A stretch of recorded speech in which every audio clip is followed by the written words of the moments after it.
Hello, friends. Hello, friends. Hello.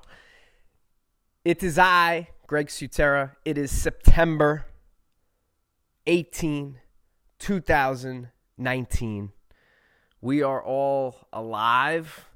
Somehow, we've all woken up again another day. If you're listening to this podcast, that means that you are alive. That means that your heart's beating. That means that the stomach's still digesting food, still getting nutrients, your heart's still beating, your brain's still functioning. It's pretty remarkable. I think we take that for granted. I know I do. I take it for granted, and so I like to remind myself of the miracle that is just being able to wake up every day. So welcome, and I appreciate your ears, and I appreciate who you are. Maybe you're driving to work. Maybe you're driving home from work. Maybe you're chilling on the back patio listening to the birds. Maybe you're running at the gym. Maybe you're at work and you're miserable. Whatever's going on, or you're at work and you're having fun. Whatever's going on, I'm grateful that you're listening. This is my newest attempt at podcasting, and I've had a few attempts in the past, and for whatever reason, they just didn't feel right. I couldn't get into the flow. And then recently I've had the calling to do this again. I've been performing a lot more. I've been speaking a lot more. And so I just feel called to do it now. I have so much to share. I got so many blessings and amazing experiences that I've had over the last year. And I'm kind of like, aside from the people that are super close to me, I haven't, and the small audiences that I've got to share my art and my music with so far, I want to have just kind of a longer form to talk about what the heck I've been doing for the last year. And I don't mean that in like, ooh, let's everybody stop and listen to what Greg's doing because what I'm doing is important and what you're doing isn't. I just can't help but realize the profound changes and shifts and crazy fun experiences that I've had. And it's like, I want to share it. Like, I just want to share it. And if any of it resonates with anybody, then that's like, the ultimate to me. But to just be able to share it for me is such a gift. So I hope that it's fun for you and exciting because it was for me. So thank you.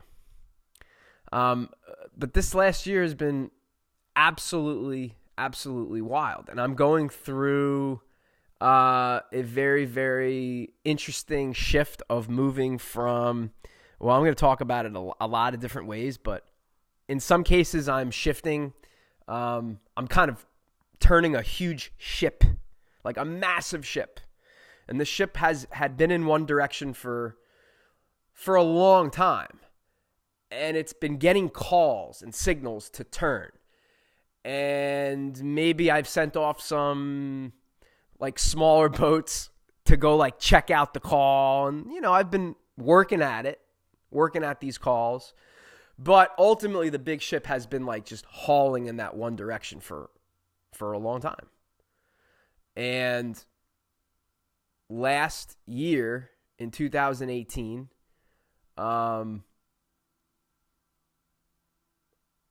began to feel like this ship needed to turn. And the direction that I was moving in at the time, I knew I had to somehow bring this massive beast to a halt. Or what I thought was I can turn this ship at full, at 50 knots and get it going in the other direction. And so that's what I thought I could do. But really, that showed me that was kind of, not super helpful to look at it that way, because trying to turn a aircraft carrier that's going 50 knots on the water on a dime, you can't. And I had to learn that, and I'm still learning that, quite frankly. But I'm the type of person that needs to, you tell me that the pot's hot, not only do I need to, like, touch it to, like, just verify that, but, like, my natural curiosity is, it's hot, huh? I wonder how hot it is. Like, I wonder how badly would it burn me? Could I touch it for a little bit? Like, that's where my brain goes. So I have to learn things by going through them. That's just the way I've always been. So, I'm turning the ship now, and my life looks in some ways the same, and in a lot of ways really different. But what's changed with me on the inside is that I've gone through and I continue to go through a lot of growth and self-reflection. And anybody that knows me knows that this is something that I've always been into, and self-awareness and self-reflection, but it's kind of gotten amped up, like big time. And I got a good glimpse of how I've been living my life. This is very much like a Christmas Carol, Scrooge theme or something. Like, I didn't have ghosts visit me at home, but it was kind of similar. It's like I got a chance to see the past clearly. I really got time to like be still and look at the way that I was living my life. And I saw all of the beauty and all of the things that I was doing, for lack of a better term, correctly. The things I was doing right. The things that I was, the ways that I would be able to bring love and be able to bring connection to the world in whatever way that was, creativity.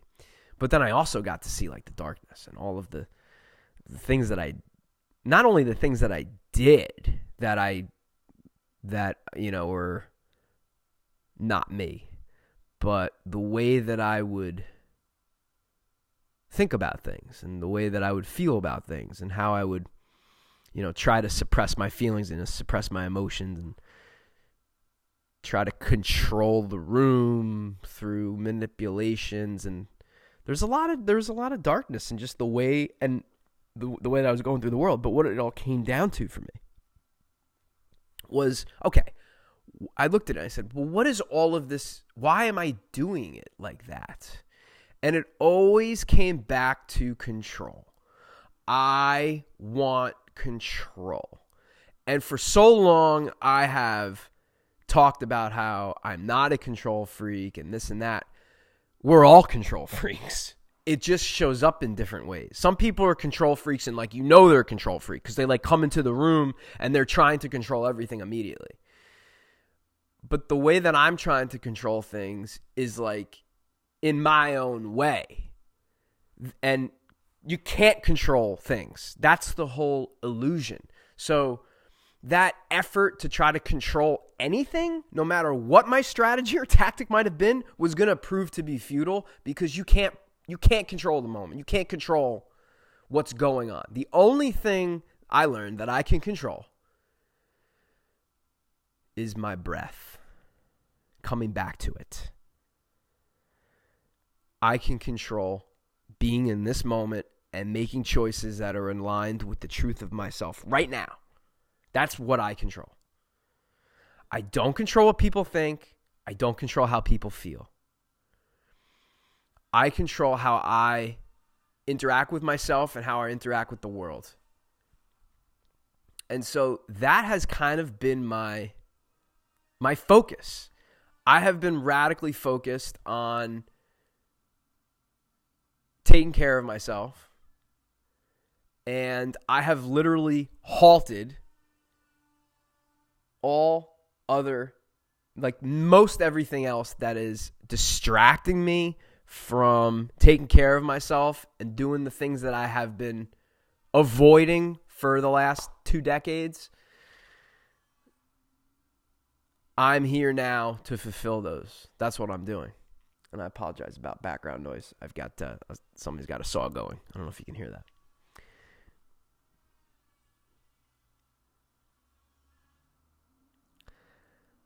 So,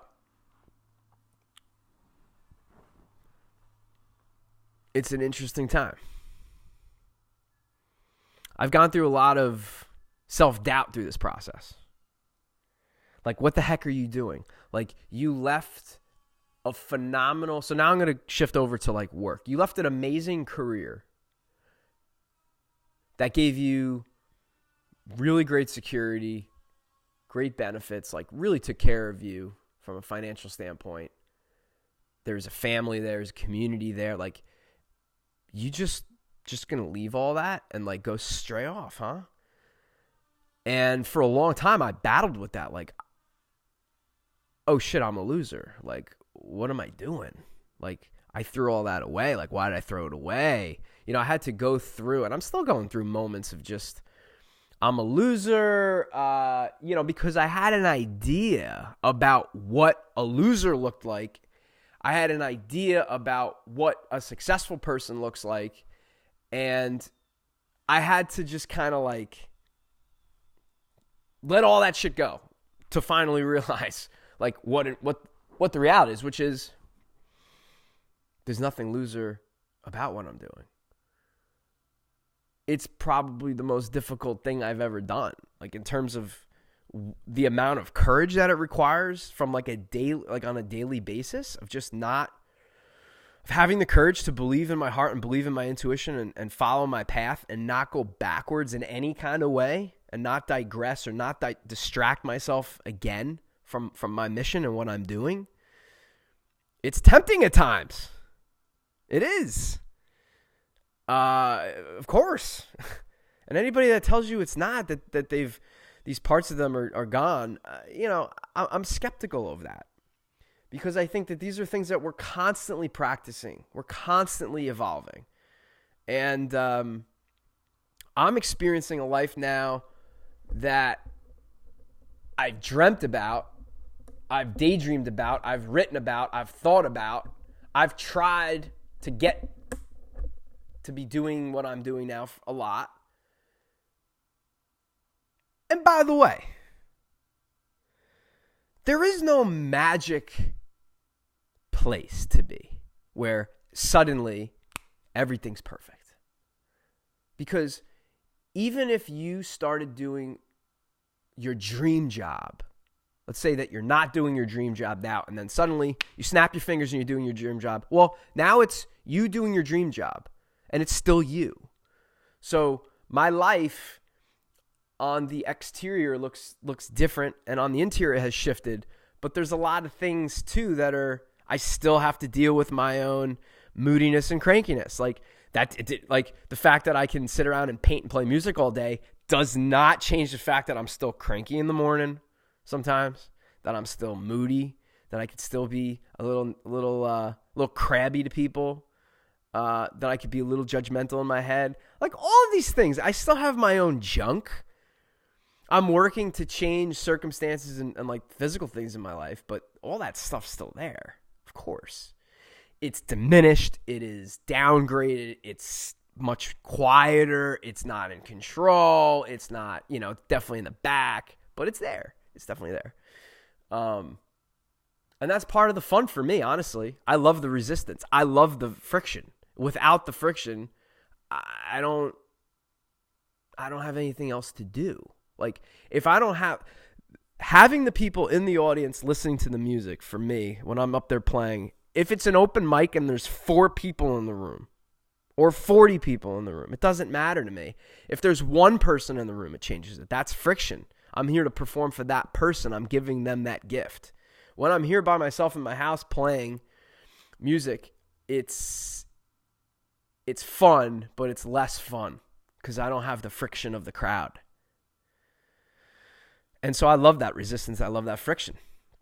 I love waking up and having a moment of fear and then realizing that I've chosen every single step of this path and I will continue to choose it. And what happens to me is out of my control, but I can choose how I spend my time. I can choose what I value. I can choose how I love and how I choose to give my love. That's, to me, that's the most valuable thing. That is the most valuable thing to me. And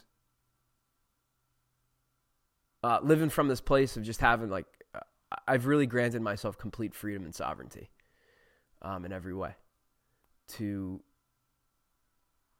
be as true and authentic as I could be, and to just not BS myself, to just be honest with myself, even if being honest with myself means that I expose a part of myself to myself that I didn't want to expose. Yeah, even if it means that I have to look at something that I don't want to look at. Absolutely. I want to expose those parts because I want to strengthen whatever's weak. I want to strengthen and love and lift up whatever needs to be loved, lifted up. So I don't want to pretend. I want to be honest with myself.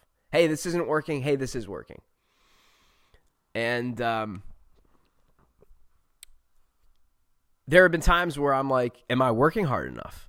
So then I work really hard. And that drains me because I'm not working from an authentic place. I'm just working from a place of fear. And fear used to drive me. Fear used to be my default tank. That was like my default fuel source was fear. Fear and anger. And honestly, they're still good motivators. They have a lot of torque for me. Fear and anger has a ton of torque. Gets me out of the hole. Gets me off the couch. Gets me into action.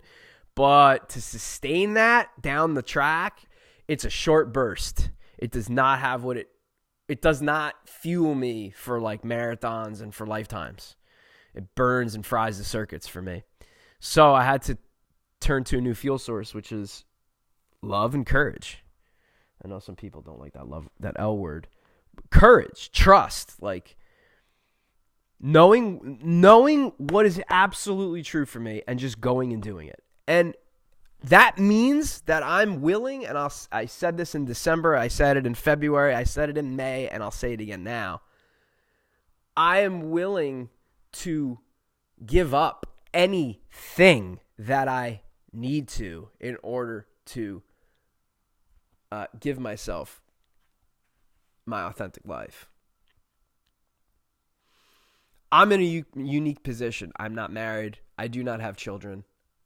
I have scaled down my responsibilities purposely over the course of the last year so that I can be at a point where I can be radically free. Because for me, that's why I'm here. I want to be completely free and live in a place that allows me to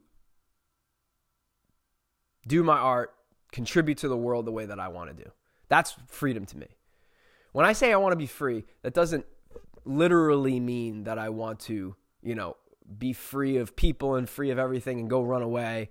No. I want to be right here. I want to be right effing here, right in the city, right. Give me I want to be with the people. For sure, I love to go off to the mountain and into the cave to retreat. I love that. I need that. That's what feeds my soul. But I like to come back. I like to come back down into the valley. I like to be with the people. That's where I like to be. So I don't want to retreat away. I want to be here. And freedom for me means, how do I be here completely and still 100% be myself and 100% be free and allow myself to be the way I want to be, sing the way I want to sing, dance the way I want to dance, make art the way I want to make art, express myself the way I want to express. Why not? Why not go all the way is what I ask myself. Why not go all the way? If not now, then when? When am I going to do it? And that's what I'm doing. I'm going all the way. I'm not expecting to be wealthy. I'm not expecting to win Grammy Awards and Oscars. Like, I'm not looking to live in a 900,000 square foot mansion in Beverly Hills. Like, I want a life where I'm connecting with people. I'm sharing my art. I'm receiving other people's art.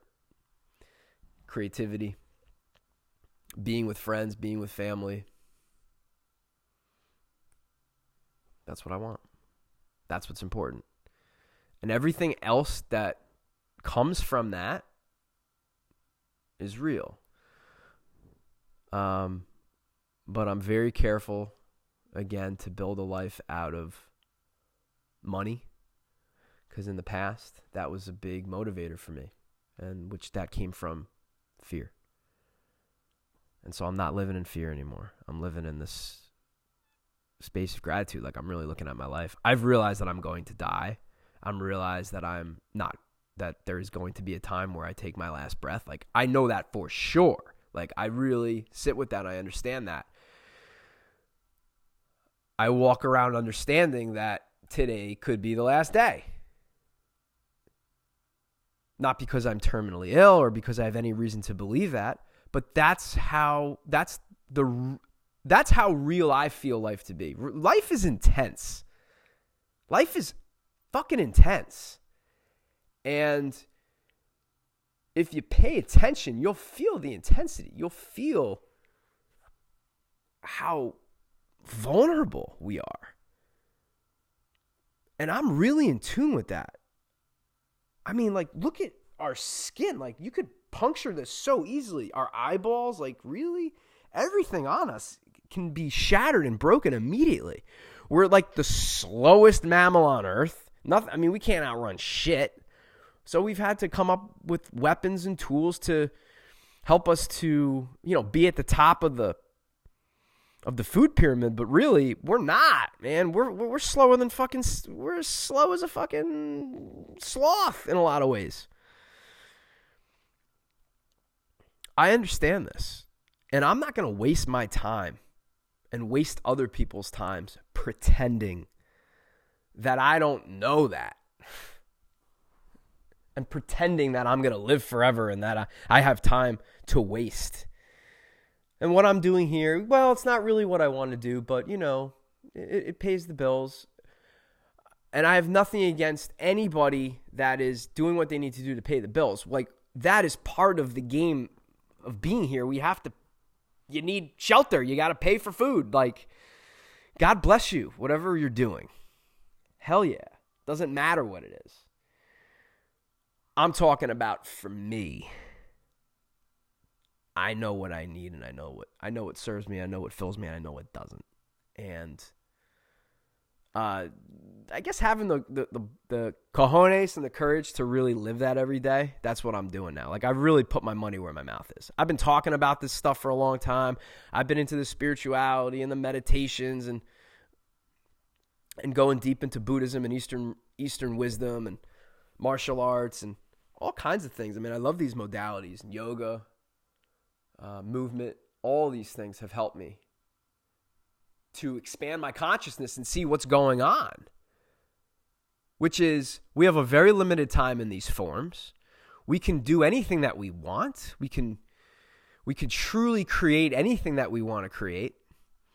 Any businesses or books or poems or parties or anything that we want to create, we are able to do that. That's why we picked the human body to do it, because the human body is this utilitarian animal. We got feet and toes and fingers and thumbs, and we can lift things, and we have brains, and we can figure out how to do things. Like, that is why we are here, to bring our highest ideas and highest potential into this reality. And to waste a minute pretending that it's anything else, pretending that, oh, there's no use, we're all going to die anyway, so I'm just going to sit here on the couch and eat potato chips and watch Netflix, that means that you're still in denial of the fact that you're going to die. Because once you get past the denial of it, then you come into the celebration of life. We're here to celebrate. We're here to be alive. It's limited. And what's been most freeing for me is to stare death dead in the eye, to look at all of the darkness and shadows in my own heart and all the little fears and corners where I've been hiding from myself and hiding from the world and putting on these caricatures and masks about who I think I am. And I got to be this guy and I got to be that guy. I got to be successful in corporate America, or I got to drive this kind of car, or whatever the thing might be. That's not me. By the way, I love cars. And I will always have amazing cars if I have money. That's neither here nor there. I love cars. I'm a car guy. That will never go away. But what I'm saying is just materialism for the sake of it. I lived in this fantastic shack in Hawaii for about 4 months. I lived about 1,500 feet above sea level, which would be considered the rainforest. So technically it was in the jungle on this plantation owned by two of my good friends, Frank and Glenn. They're two brothers from originally from New York, but they have this amazing property out in Hawaii. And in that shack, I learned a couple things about myself. Number one, I learned I don't need a lot of shit. I lived in a shack. There was no plumbing. The bathroom was an outhouse a couple 100 yards away. No hot shower, nothing like that. There was a cold rainwater shower, or you could just shower at night when it did rain, which is what I would do. I didn't have anything in the shack. There was a plug on the solar, so I could listen to music. But what I learned is, I need a couple things. Music, books, my journal. That's about it. And even if I didn't have a journal, a book, or music, I still wouldn't need it. I just really got to a place of being completely still and being really, really isolated for a long period of time. And I really got to the core of who I was. And I realized that I don't need to be wasting time doing anything else. I literally would sit still and silent for days, sometimes weeks at a time.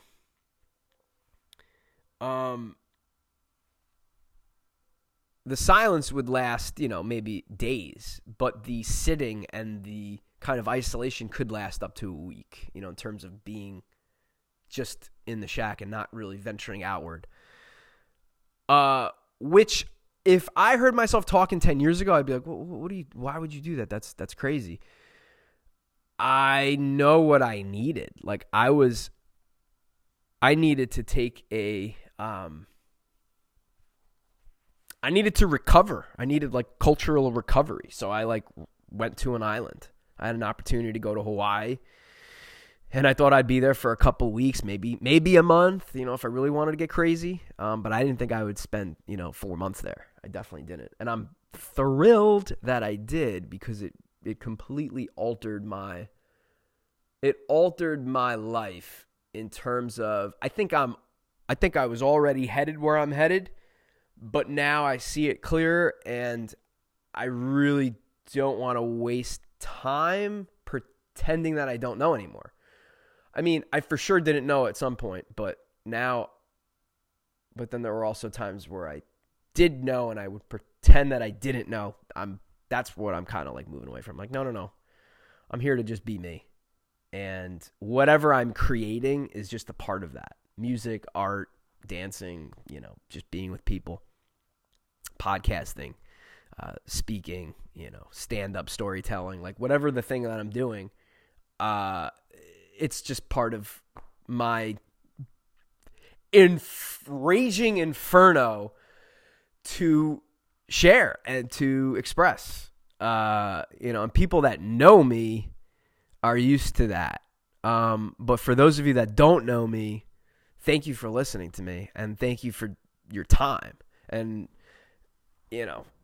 I don't know if anything I'm saying is inspiring or resonating you, but I guess, it's 28 minutes in, so I guess at this point, if it wasn't, you would have turned it off. So that's pretty good too.